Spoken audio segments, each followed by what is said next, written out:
السلام علیکم ورحمۃ اللہ وبرکاتہ۔ جب حضرت خواجہ قطب الدین بختیار کاکی رحمۃ اللہ علیہ کی وفات ہوئی تو کہرام مچ گیا۔ جنازہ تیار ہوا، ایک بڑے میدان میں لایا گیا۔ بے پناہ لوگ نماز جنازہ پڑھنے کے لیے آئے ہوئے تھے۔ انسانوں کا ایک سمندر تھا جو حد نگاہ تک نظر آتا تھا۔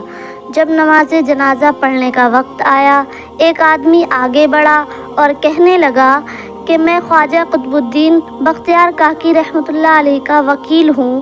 حضرت نے ایک وصیت کی تھی، میں اس مجمع تک وہ وصیت پہنچانا چاہتا ہوں۔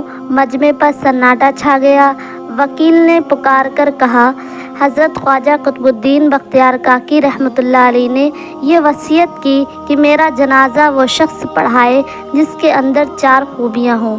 زندگی میں اس کی تکبیر اولیٰ کبھی قضا نہ ہوئی ہو، اس کی تہجد کی نماز کبھی قضا نہ ہوئی ہو، اس نے غیر محرم پر کبھی بھی بری نظر نہ ڈالی ہو، اتنا عبادت گزار ہو کہ اس نے عصر کی سنتیں بھی کبھی نہ چھوڑی ہوں۔ جس شخص میں یہ 4 خوبیاں ہوں وہ میرا جنازہ پڑھائے۔ جب یہ بات سنائی گئی تو مجمع پر ایسا سناٹا چھایا کہ جیسے مجمع کو سانپ سونگھ گیا ہو۔ کافی دیر گزر گئی، کوئی نہ آگے بڑھا۔ آخر کار ایک شخص روتے ہوئے حضرت خواجہ قطب الدین بختیار کاکی رحمۃ اللہ علیہ کے جنازے کے قریب آئے، جنازے سے چادر اٹھائی اور کہا، حضرت آپ خود تو وفات ہو گئے مگر میرا راز فاش کر دیا۔ اس کے بعد بھرے مجمع کے سامنے قسم اٹھائی کہ میرے اندر یہ 4 خوبیاں موجود ہیں۔ یہ شخص وقت کا بادشاہ شمس الدین التمش تھے۔